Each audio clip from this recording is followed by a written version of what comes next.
എല്ലാവരെയും പുതിയ വാർത്തയിലേക്ക് ഞാൻ സ്വാഗതം ചെയ്യുകയാണ്. അമേരിക്കൻ ആയുധ ശേഖരത്തിൽ വന്ന വമ്പിച്ച കുറവ് അന്താരാഷ്ട്ര സുരക്ഷാ രംഗത്ത് പുതിയ ആശങ്കകൾക്ക് വഴിയൊരുക്കുന്നതായിട്ടാണ് പുതിയ റിപ്പോർട്ടുകൾ പുറത്തു വന്നിരിക്കുന്നത്. ഇറാനുമായിട്ടുള്ള യുദ്ധത്തിൽ അമേരിക്ക വൻതോതിൽ ദീർഘദൂര മിസൈലുകളും വ്യോമ പ്രതിരോധ സംവിധാനങ്ങളും ചിലവഴിച്ചതോടെ അമേരിക്കൻ ആയുധ കലവറയിലെ പ്രധാന ആയുധ ശേഖരങ്ങൾ പൂർണ്ണമായിട്ടും തീർന്നതായിട്ടാണ് റിപ്പോർട്ടുകൾ പുറത്തു വരുന്നത്. ദീർഘദൂര പ്രസിഷൻ മിസൈലുകൾ, പാട്രിയറ്റ്, താഡ് തുടങ്ങിയ വ്യോമ പ്രതിരോധ സംവിധാനങ്ങളിലെ ഇന്റർസെപ്റ്ററുകൾ തീർന്നതാണ് അമേരിക്കയെ ഏറ്റവും അധികം ബുദ്ധിമുട്ടിക്കുന്നത്. ഇറാന്റെ കൈവശം എത്രയധികം ബാലിസ്റ്റിക് മിസൈലുകളും ഡ്രോണുകളും ഉണ്ടെന്ന് മനസ്സിലാക്കുന്നതിൽ ഇസ്രയേലിന്റെയും അമേരിക്കയുടെയും ഇന്റലിജൻസുകൾ പരാജയപ്പെട്ടതാണ്. ഇറാനെ പെട്ടെന്ന് അടിച്ച് തോൽപ്പിക്കാമെന്ന് കരുതി അമിത അളവിൽ ആയുധങ്ങൾ ഇറാന് നേരെ പ്രയോഗിക്കുകയും ഇറാന്റെ പ്രത്യാക്രമണത്തെ തടയാൻ കൂടുതൽ ഇന്റർസെപ്റ്ററുകൾ ഉപയോഗിച്ചത് മൂലമാണ് അമേരിക്കൻ ആയുധ കലവറകൾ ശൂന്യമായത് എന്ന് നമ്മൾ മനസ്സിലാക്കണം. എന്നാൽ അമേരിക്കൻ ആയുധ കലവറയിൽ ആയുധങ്ങൾ കുറഞ്ഞത് ലോകത്തെ ഇത്രയധികം ബുദ്ധിമുട്ടിക്കുന്നത് ഇത് ആഗോള സുരക്ഷിതത്വത്തിന് വലിയ വെല്ലുവിളി ആയതുകൊണ്ടാണ്. അമേരിക്കയുടെ ഇപ്പോഴത്തെ ഈ അവസ്ഥ അവരുടെ സഖ്യകക്ഷികളെയാണ് ഏറ്റവും അധികം ആശങ്കപ്പെടുത്തുന്നത് എന്ന് നമ്മൾ മനസ്സിലാക്കണം. അതിൽ പ്രധാനം ജപ്പാൻ, ദക്ഷിണ കൊറിയ, ഓസ്ട്രേലിയ തുടങ്ങിയ രാജ്യങ്ങളാണ്. വിവിധ മേഖലകളിൽ അമേരിക്കൻ ആയുധങ്ങളെയും അമേരിക്കൻ സൈനിക ശേഷിയെയും പൂർണ്ണമായും ആശ്രയിക്കുന്നവരാണ് ഈ രാജ്യങ്ങൾ.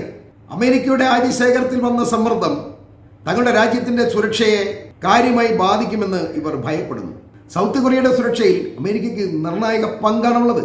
നോർത്ത് കൊറിയയുമായി കനത്ത ശത്രുതയിലുള്ള സൗത്ത് കൊറിയയ്ക്ക് നോർത്ത് കൊറിയയുടെ ആണവായുധങ്ങളും ബാലിസ്റ്റിക് മിസൈൽ ശേഷിയും വലിയ സുരക്ഷാ ഭീഷണിയാണ് ഉണ്ടാക്കുന്നത്.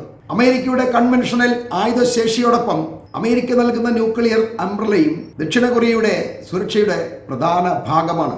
അമേരിക്കയുടെ ആണവ പ്രതിരോധ ശേഷി ഉപയോഗിച്ചുകൊണ്ട് തങ്ങളുടെ സഖ്യ രാഷ്ട്രങ്ങളെ സംരക്ഷിക്കും എന്ന ഉറപ്പിനാണ് ഇപ്പോൾ വിള്ളൽ വീണിരിക്കുന്നത്.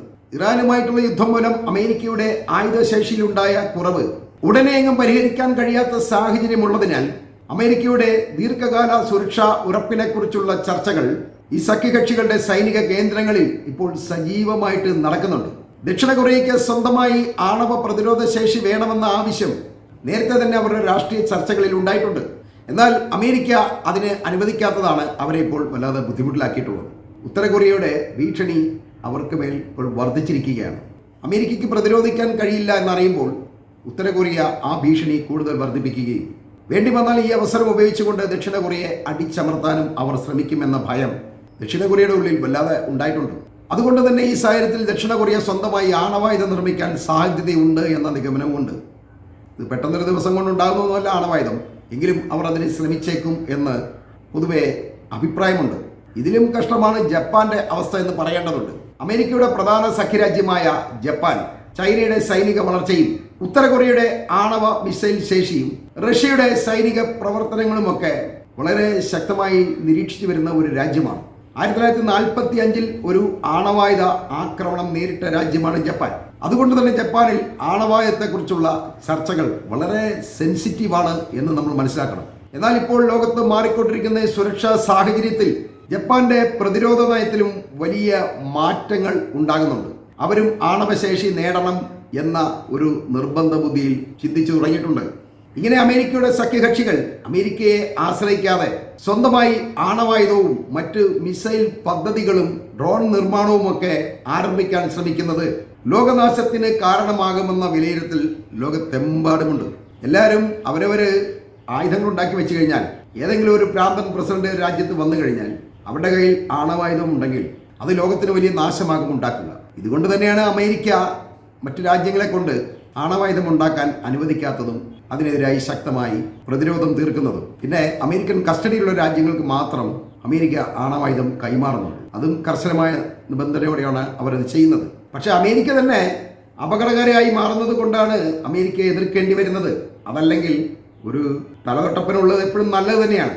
എല്ലാവരെയും ഭീഷണിപ്പെടുത്തി നിലനിർത്താൻ ഒരുത്തനുള്ളത് നല്ലത് തന്നെയാണ്. പക്ഷെ അമേരിക്കയിൽ ഭ്രാന്തനായ ട്രംപിനെ പോലുള്ള ഒരു പ്രസിഡന്റാണ് വരുന്നതെങ്കിൽ അത് അമേരിക്കയുടെ ശക്തി ലോകത്തിന് മുഴുവൻ വലിയ നാശമായിട്ട് മാറുകയാണ്.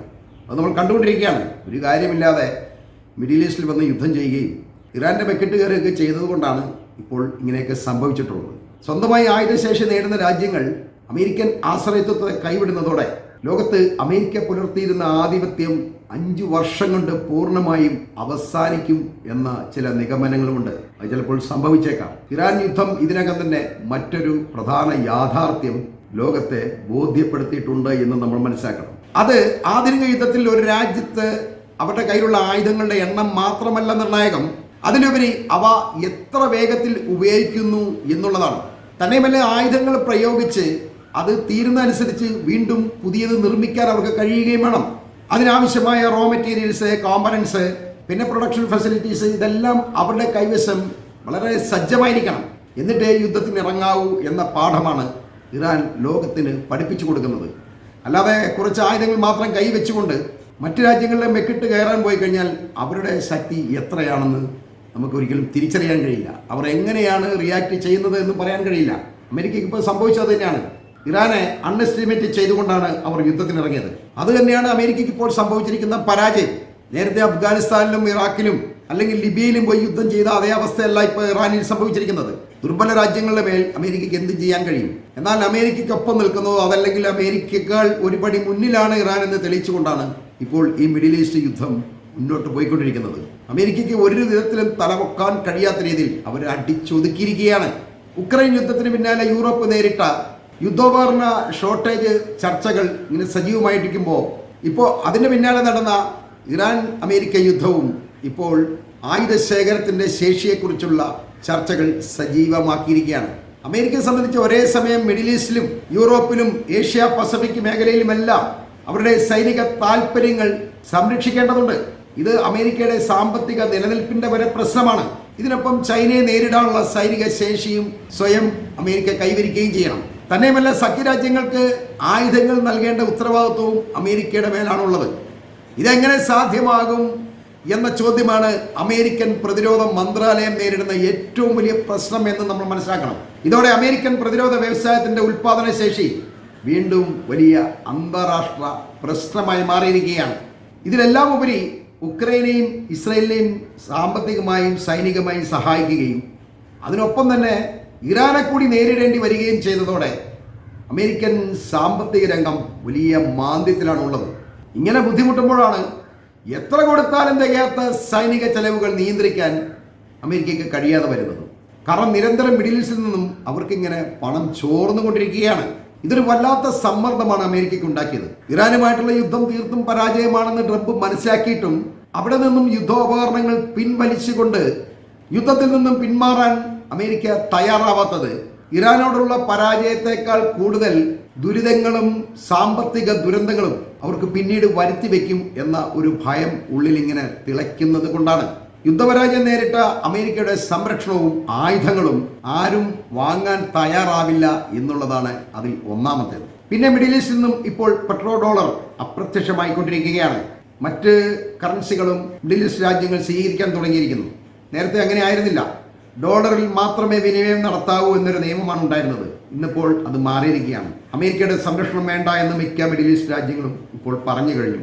തന്നെയുമല്ല, അവർ ഡോളറിനെ പതിയെ പുറന്തള്ളാനുള്ള ഒരു ശ്രമമാണ്. മറ്റു രാജ്യങ്ങളുടെ കറൻസി പോലെ തന്നെ ഡോളറിനെ സ്വീകരിക്കാം, അല്ലാതെ ഡോളറിന് പ്രത്യേകിച്ച് പ്രാധാന്യമൊന്നുമില്ല എന്നൊരു നിലയിലേക്ക് മിഡിൽ ഈസ്റ്റ് രാജ്യങ്ങൾ മാറിക്കഴിഞ്ഞിരിക്കുന്നു. ഇതോടെ ലോകത്ത് ഡോളറിന്റെ വിലയിടാനുള്ള സാധ്യത വളരെയധികം കൂടുതലാണ്. ഡോളർ മിഡിൽ ഈസ്റ്റിൽ നിന്നും പൂർണ്ണമായും പിന്തള്ളിക്കഴിഞ്ഞാൽ ലോകത്ത് ഡോളർ വിലയിടിവാണ് നേരിടേണ്ടി വരിക. ഇത് അമേരിക്കൻ സമ്പദ് വ്യവസ്ഥയുടെ നട്ടെല്ലൊടിക്കും എന്ന കാര്യം വ്യക്തമാണ്. ഈ ഡോളറിനൊക്കെ മുൻപ് ലോകത്തിലെ ഏറ്റവും വലിയ കറൻസി പൗണ്ടായിരുന്നു എന്ന് നാം അറിയണം. 1700 തൊട്ട് 1914 വരെ ലോകത്ത് മുൻപന്തിയിൽ നിന്നിരുന്ന ഒരു കറൻസിയായിരുന്നു പൗണ്ട്. അത് ബ്രിട്ടന്റെ വ്യാപാര പൈതൃകവും അവരുടെ ലോകാധിപത്യവും സൈനിക ശേഷിയുമെല്ലാം ഇങ്ങനെ തിളച്ചു നിൽക്കുന്നത് കൊണ്ടാണ് പൗണ്ടിന്റെ പ്രൗഢി ഇങ്ങനെ തിളങ്ങി നിന്നിരുന്നത്.